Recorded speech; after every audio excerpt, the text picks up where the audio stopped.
ஒரு பெரிய மரத்தில் ஒரே இனத்தை சார்ந்த நிறைய பறவைகள் வாழ்ந்துட்டு இருந்தாங்க.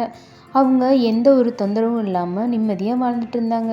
அந்த மரத்துக்கு பக்கத்தில் எந்த ஒரு செடி கொடியோ வேறு மரங்களோ பெருசாக இல்லாதனால அவங்க நிம்மதியாக அந்த மரத்தில் சுதந்திரமாக வாழ்ந்துட்டு வந்தாங்க. கொஞ்ச நாட்களுக்கு அப்புறம் அந்த மரத்துக்கு கீழே ஒரு கொடி படர்ந்து போக ஆரம்பிச்சிச்சு. அப்போ அந்த பறவை ஒன்று சொன்னிச்சு, நம்மளுக்கு இதனால் ஆபத்து ஏற்படும் அப்படின்னு சொல்லி. மற்ற பறவைங்கள்லாம் சொன்னாங்க, இந்த சின்னதுனால நம்மளுக்கு என்ன ஆபத்து வரப்போகுது, வந்ததுன்னா பார்த்துக்கலாம் அப்படின்னு சொல்லி சொன்னாங்க. அப்படியே கொஞ்ச நாட்கள் போய்கிட்டே இருந்தது. நாட்கள் ஆக ஆக அந்த சின்ன கொடி பெரிய கொடியாகி ரொம்ப ஸ்ட்ராங் ஆயிடுச்சு. அந்த பறவை சொன்ன மாதிரியே அது ரொம்ப ஸ்ட்ராங்காக ஆயிடுச்சு.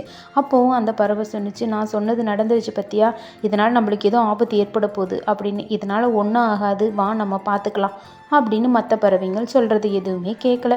அந்த பறவைகள் எல்லாம் எரி தேடி வெளியில் போன அந்த சமயத்தில் ஒரு வேடன் அங்கே வந்து பார்த்துட்டு, ஆஹா இது பெரிய மரமாக இருக்கே அப்படின்னு அந்த கொடி வழியாக போய் மரத்தில் பார்த்தான்.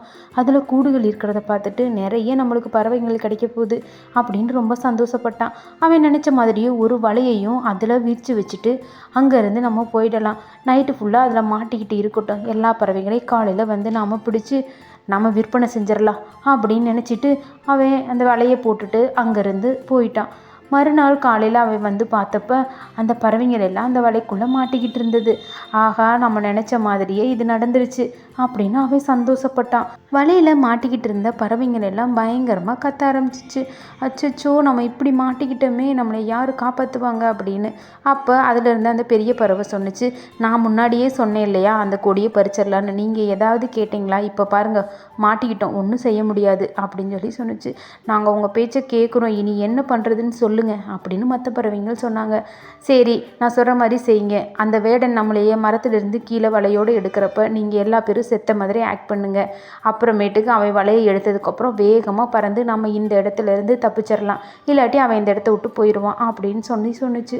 அதே மாதிரியே அந்த வேடன் அந்த பறவைகள் இருந்த அந்த வலையோட பழைய எடுத்து கீழே போட்டான். அப்போ அந்த பறவைகள் எல்லாம் செத்து போன மாதிரி அப்படியே அசையாமல் இருந்தாங்க. அதை பார்த்துக்கிட்டு இருந்த வேடன், என்னடா இந்த பறவைகள் எல்லாம் அசையாமல் இருக்குது, நம்ம வலையை எடுத்து பார்க்கலாம் அப்படின்னு நினச்சான். சரி அப்படின்ட்டு அந்த வலையையும் எடுத்தான். வலையை எடுத்து பார்த்தா உண்மையாகவே இந்த குருவிகள் எல்லாம் செத்து போய் கிடந்தது.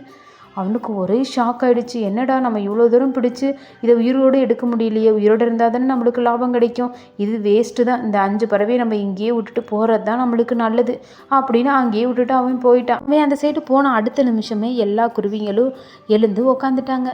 அந்த 5 குருவிங்களும் பேசிக்கிட்டாங்க, நாம் இனிமேட்டுக்கு வருமுன் காக்கிறது மாதிரி தான் நம்ம எல்லாத்தையும் முன்னெச்சரிக்கையாக செஞ்சுக்கணும் அப்படின்னு சொல்லி சொன்னாங்க. ஆமாம் நம்ம பெரிய அண்ணா சொல்கிறது தான் நல்லது, அண்ணா சொல்கிறத நம்ம கேட்டு நடந்துக்கலாம் அப்படின்னு சொன்னாங்க. அதோட நம்ம ஒற்றுமையாக இருக்கிறது ரொம்ப முக்கியம் அப்படின்னு பேசிக்கிட்டாங்க.